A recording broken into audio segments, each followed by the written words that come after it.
আসসালামু আলাইকুম। এই ভিডিওতে আমি লাইভ প্রুফ ফেসবুকের বর্তমান ভিউ এবং ইনকাম দেখানোর চেষ্টা করব এবং বোঝানোর চেষ্টা করব, কারণ বিগত আমি বেশ কয়েকদিন ধরে কিন্তু ফেসবুকের ভিউজ এবং ইনকাম কমের কিন্তু কথা নিয়ে কথা বলছি এবং ভিডিও বানাচ্ছি। তো এখানে আমি আপনাদেরকে লাইভ প্রুফ দেখাবো বর্তমান ফেসবুকের মধ্যে প্রচুর ভিউ আসার পরেও ইনকাম কেন কম হচ্ছে। কারণ এর আগে আমি অনেকবার বুঝিয়েছি, অনেকে হয়তো বুঝতে পারছে, আবার অনেকে পাচ্ছে না। তো চলেন লাইভ প্রুফ এই ভিডিওতে আমরা দেখি যে বর্তমানে যে ফেসবুকে আমরা দেখতেছি যে আমাদের 4-5 মিলিয়নও ভিউ এসে যাচ্ছে, 4-5 লাখও ভিউ এসছে, কিন্তু ভিউ হিসেবে আগের মতো ইনকাম হচ্ছে না। কারণ এই আপডেটটা কিন্তু ফেসবুক দিয়ে দিয়েছে এবং এটা আমি কিন্তু কভার করেছি। তো এখানে মূলত দেখেন, এখানে আমি যদি একটু লক্ষ্য করেন, গত 6 তারিখে মেবি 6 তারিখ, 6 তারিখে হবে, 6 তারিখে মানে একটা ভিডিও আপলোড করেছি, যেখানে আমরা লক্ষ্য করতেছি প্রায় 4 লাখ 4.5 লাখের মতন ভিউ এসেছে, কিন্তু আর্নিং দেখেন অনলি 56 সেন্ট। অর্থাৎ এটা কিন্তু অধিকাংশ মানুষের সাথে হচ্ছে, খুব কম মানুষের সাথে হচ্ছে না। আর এই জিনিসটা কিন্তু আমি বিস্তারিত দেখাইছি। ওকে, এখন এই জিনিসটা আমি যেভাবে বলেছি আপনারা ভাববেন যে ভাই তো শুধু বকবক করতেছে, তাই এটা কিন্তু আমি লাইভ প্রুফ। যারা অনেক কিছু জানে, বেশি কিছুই জানে, রিয়েলভাবে জানে, তাদের কাছে আমি প্রশ্ন করেছি আর তারা কি উত্তর দিয়েছে চলেন এই ভিডিওর একটা স্ক্রিনশট আমি শেয়ার করেছি। ওকে, তো এটা যদি আমি কিনে আসি, এটা আমার ChatGPT প্লাস, যাই হোক। তো এইখানে আমি ওই স্ক্রিনশটটা, সেম স্ক্রিনশটটা শেয়ার করেছি। এখানে যদি ভিউ দেখে তাহলে বুঝতে পারবেন যে সেম জিনিসটাই কিন্তু হয়েছে। ওকে, তো এখানে ফেসবুক বলতেছে, ChatGPT বলতেছে যে 4 লাখ সোজা ভিউ হয়েছে, এতে ইংরেজি গেছে, এই ফলোয়ার্স হয়েছে, ইনকাম এত। তো এখানে প্রত্যেকটা স্টেপ যদি আপনি ভালো করে দেখেন, তাহলে কিন্তু আপনি আপনার বিষয়টা কমপ্লিটলি ক্লিয়ার হবেন যে বর্তমানে কেন ভিউ। আর আমি এটা কিন্তু অনেকবার বুঝিয়েছি, কিন্তু অনেকে হয়তো বুঝতে পেরেছে আর অনেকে পারে নাই। তো এখানে দেখেন ChatGPT কী বলতেছে এটা তোমার ভিডিওর স্ট্রং পয়েন্ট, কারণ তোমার ইত্যাদি ইত্যাদি। এখানে বলছে আসল কারণ হচ্ছে, দেখেন এখানে দেখে বলতেছে, এই পয়েন্টগুলো একটু খেয়াল করেন। গুড সিগন্যাল, অর্থাৎ তোমার কন্টেন্ট ভাইরাল পুশ পেয়েছে, ইংগেজিং ভালো, ফলোয়ার্স কনসিস্টেন্সি আছে, ফেসবুকে রিচ দিয়েছে, মানে কন্টেন্ট উইক না, ভালো। ওকে, তো এখন বলছে তাহলে এত ইনকাম কম কেন। ওকে, এই পয়েন্টগুলো একটু লক্ষ্য করেন। বলছে তাহলে ইনকাম এত কম কেন, এখানে কন্টেন্ট স্ট্রং আছে। ওকে, তা রিজন বলছে কারণ নাম্বার 1, তোমার পোস্টটা সম্ভবত লো আরপিএম ক্যাটাগরি, অর্থাৎ নিউজ আপডেট। আমার এটা নিউজ আপডেটের মধ্যেই বলছে শর্ট এঙ্গেজমেন্ট বেস। ওকে, শর্ট এঙ্গেজমেন্ট বেস। তো এখানে কী জন্যে, তো এখানে যদি আপনি একটু লক্ষ্য করেন প্রত্যেকটা পয়েন্ট ভালো করে, এই ধরনের কন্টেন্টে আরপিএম খুব কম হয়। ওকে, আমি কিন্তু বলেছি যে এটা কিন্তু সবার সাথে হচ্ছে না। ওকে, খুব কম মানুষের সাথে ভালো ইনকাম আছে, কিন্তু অধিকাংশ মানুষের কিন্তু এই প্রবলেমটা হচ্ছে। রিজন নাম্বার 2 নম্বর রিজন দেখেন, এখানে রিজন নাম্বার 2, প্রত্যেকটা কারণ আপনাকে দেখতে হবে, তাহলে বুঝতে হবে। কারণ নাম্বার 2, এখানে সবচেয়ে ইম্পর্টেন্ট বিষয় আছে, যদি অডিয়েন্স, খেয়াল করেন, যদি অডিয়েন্স বাংলাদেশ ইন্ডিয়া হয়, লো আরপিএম রিজন মানে কান্ট্রি, ওকে, তাহলে ইনকাম খুব কম হবে। এটা কিন্তু স্বাভাবিক, মনে রাখেন। যেটা এশিয়া কান্ট্রির মধ্যে, বর্তমান কিন্তু এশিয়া কান্ট্রির মধ্যেই যে বাংলাদেশ, ইন্ডিয়া, পাকিস্তান, ঠিক আছে, এইসব জায়গায় কিন্তু ইনকাম কম হয়। ওকে, আসলে আরপিএম কম থাকে। তো এখানে দেখেন রিজন নাম্বার 3-এ দেখেন, রিজন নাম্বার 3-এ যদি আপনি আসেন তো দেখবেন কারণ নাম্বার 3-এর মধ্যে ভিউ মনিটাইজ, এটাই আছে আসল গেম। ওকে, বলছে 4,34,000 ভিউজ মানে 4,34,000 মনিটাইজ না। এর কারণটা কি, এর মানে কি?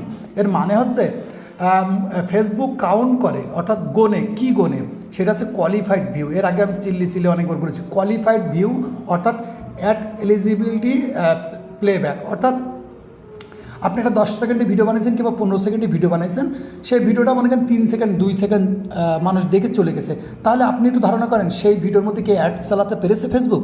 পারে নাই কিন্তু। আর বেশিরভাগে কিন্তু এরকমই হচ্ছে যে আপনার অধিকাংশ দেখবেন ওয়াচ টাইম দেখবেন খুব ডাউন। ওয়াচ টাইম না হলে কিন্তু হবে না, কারণ ওয়াচ টাইমটাই আছে মেন বিষয়। এই যে কোয়ালিফাইড ভিউ না, এটা কিন্তু এক ধরনের ওয়াচ টাইম, অর্থাৎ আপনি 10 সেকেন্ডে ভিডিও ছেড়েছেন, সেই 10 সেকেন্ডের ভিডিও নর্মালি যদি 5 সেকেন্ড না থাকে, তাহলে কিন্তু অ্যাড চলতে পারে নাই। তার মানে আপনার ওই 3 সেকেন্ড করে 10 মিলিয়ন হয়ে গেছে, 1 টাকাও ইনকাম হবে না। কিন্তু আপনার 5 সেকেন্ড করে 1 মিলিয়ন হয়েছে, হেভি পরিমাণ আর্নিং হবে, কারণ আপনার কিন্তু কোয়ালিফাইড ভিউ হয়েছে। ওকে, তো অডিয়েন্স, কোয়ালিটি, রিটেনশন, অর্থাৎ এই 4টে পয়েন্টের মধ্যেই কিন্তু, এই যে 3-4টে পয়েন্টের মধ্যেই কিন্তু ফেসবুক টাকা দেয়। আমি আর একটু ভালো করে দেখি, এইটার মধ্যেই কিন্তু ফেসবুক টাকা দেয়। ওকে, এই কটার মধ্যে এইটা থাকলেই আপনার ভিডিওর মধ্যে বলতে পারেন যে আপনি টাকা পাবেন। 1 নম্বর হচ্ছে কোয়ালিফাইড ভিউ, 10 সেকেন্ডে ভিডিও ছাড়িয়েছেন, 5 সেকেন্ড নর্মাল দেখবে, তার মধ্যে অ্যাড চালাইতে পারবে, অডিয়েন্স কোয়ালিটি থাকবে। ওকে, আবার রিটেনশন থাকবে। গেল। এখন রিজন নাম্বার 4-এ যাই আমরা। রিজন নাম্বার 4-এ যদি যাই, আমি আপনাদের প্র্যাকটিক্যাল একদম A to Z খুব ইজিভাবে দেখা যায়। রিজন নাম্বার 4-এর মধ্যে বলছে ওয়াচ টাইম। এই ওয়াচ টাইম বলতেছে তোমার গ্রাফ মনে হচ্ছে ভাইরাল স্পিক হয়েছে, ওকে, কিন্তু হয়তো স্পিক ফাস্ট, তারপরে শর্ট রিটেনশন, লো সেকশন, তাই আর্নিং কম। কিন্তু এটা খুব কি বলে, এখানে একটু আসি, সত্যি এটা জিনিস খুব পজিটিভ। সেটা হচ্ছে মানে একটা জিনিস বলতেছে, একটা জিনিস পজিটিভ কি, সেটা হচ্ছে ফলোয়ার্স বেড়েছে, ঠিক আছে। আর আমার পেজের সব ফলোয়ার্স একটা কোয়ালিটির, তো এই জন্য সমস্যা নেই। তো এখন আমি এই ভিডিওটা দেখানোর মূল মাকসাদ আছে, আমার এই পেজ কিংবা আমি যেখানে আপনাদেরকে দেখাচ্ছি বারবার, এইটা মূলত বলতে পারেন যদি এখানে দেখেন, এখানে ভিউ কিন্তু আমার বাইরের লোকও এসেছে, ঠিক আছে, একটু খেয়াল করেন। এখানে যদি ট্রাফিক দেখেন, তো দেখেন এখানে ফলোয়ার্সগুলো দেখেন, এখানে ফলোয়ার্সের মধ্যে কিন্তু আমাদের যেখান থেকে ইনকাম বেশি সেটাও কিন্তু এসেছে খুব কম। দেখেন ইউনাইটেড স্টেট অর্থাৎ আমেরিকাও কিন্তু 0.4% এসেছে।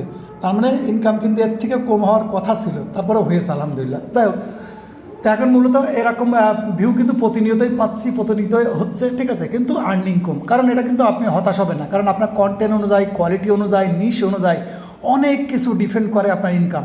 এই সেম জিনিস যদি আপনাকে একটু দেখাই, একটু দেখেন এই একই পেজের ভিডিও আমি বিগত 24 সালে, মেবি 24 সালে এই পেজে কী ইনকাম হয়েছে আমি একটুখানি ভিডিও পজ করে আপনাদেরকে দেখাচ্ছি। এখানে একটা লক্ষ্য করেন, এই একটা ভিডিও, ওকে, এটা কিন্তু 16/6/2024 সালে এটা আমি আপলোড করেছি, একই পেজের ভিডিও, ওকে। তো দেখেন এই ইনসাইটটা দেখেন 24 সালে কিন্তু, ওকে, দেখেন এখানে ডেটটা দেখেন, এটা ঈদের আগের দিন, মানে আমার একটা নিউজ পেজ আছে সেখানে আমি আপলোড করেছিলাম। তার ডেটটা দেখেন, এখানে ডেট আছে এই, আর এই পেজে 1 কত মিলিয়ন, 1.5 মিলিয়ন না কয় মিলিয়ন ভিউ এসেছিলো। তা আর্নিং দেখেন ওই সেই একই পেজের $108.94, বুঝতেছেন। ফলোয়ার্স কিন্তু সেই সময় বাড়ে নাই, কিন্তু এই একই পেজে কিন্তু ইনকাম হয়েছে। তা এর ভিউ কত আমরা একটু দেখি। আর এখন ভিউ হচ্ছে এইটা ঈদের আগের দিন, ওকে, ঈদের আগের দিন এই যে 1.5 মিলিয়ন ভিউ হয়েছিল, ওকে। ডেটটাও দেখেন, এখানে ছোটো করে দেখাচ্ছে, ডেটটাও দেখেন, ওকে, এই একই ভিডিও। তা দেখেন একটা এক এক সময় ফেসবুকে বর্তমানে কিন্তু যেহেতু কোয়ালিফাইড ভিউ, ওয়াচ টাইম এগুলো খেয়াল করতেছে, অর্থাৎ আপনি 10 সেকেন্ড 15 সেকেন্ড যে সেকেন্ডের ভিডিও বানান, নর্মালিতে 10 সেকেন্ডের নিচে ভিডিও আপলোড করলে সেটা মনিটাইজ হবে না, অর্থাৎ সেই ভিডিও থেকে ইনকাম হবে না। তো 10 সেকেন্ডে ভিডিও ছাড়লেন, সেটা যদি 5 সেকেন্ড না দেখাতে পারেন তাহলে হবে না। এই জন্যই এঙ্গেজিং হওয়া লাগবে, হুক থাকা লাগবে, ঠিক আছে। এরকম করতে পারবেন, যত অডিয়েন্স আমরা ভিডিওর মধ্যে দাঁড়ায় থাকবে তত কিন্তু ইনকাম হবে। কিন্তু কিছু ক্যাটাগরি আছে, সেই ক্যাটাগরির মধ্যে কিন্তু ইনকাম এমনিতেই কম হয়, ওকে। হাই আরপিএম কোয়ালিটির কিছু কন্টেন্ট আছে যেখানে কিন্তু অল্প ভিউতেও কিন্তু ভালো টাকা আর্নিং হয়, ওকে। তো এই ছিল ভিডিও। আমি কিন্তু এর আগে অনেকবার এই ভিডিও আপলোড করেছি এবং বোঝানোর চেষ্টা করেছি। তো লাইভ প্রুফ গতকালকে দেখলাম আমার পেজে খুব ভালো ভিউ এসেছে, তো সেখানে দেখলাম যে কিন্তু আর্নিং খুব দুর্বল। তো যাক, সেই হিসেবে আলহামদুলিল্লাহ, কারণ এখন অনেক পেজে তো মিলিয়ন ভিউ হলেও ইনকাম হচ্ছে না সেই ক্ষেত্রে। তো যাই হোক, এই ছিল ভিডিও। আশা করি বিষয়টা আপনাদেরকে ক্লিয়ার বুঝতে পেরেছি, যার সাথে আপনার কন্টেন্টের সাথে কী করতে হবে, কন্টেন্ট কীভাবে বানাতে হবে, ঠিক আছে। আর এর আগের ভিডিওগুলো দেখলেও বুঝতে পারবেন। তো ভিডিও থেকে আপনাদের যদি ভালো লাগে তা অবশ্যই লাইক কমেন্ট করে দিবেন, আর এই বিষয়ে যদি আপনাদের কোনো মন্তব্য থাকে তো অবশ্যই কমেন্ট করে রাখবেন। ততক্ষণ ভালো থাকবেন এবং নিজের খেয়াল রাখবেন। আল্লাহ হাফেজ।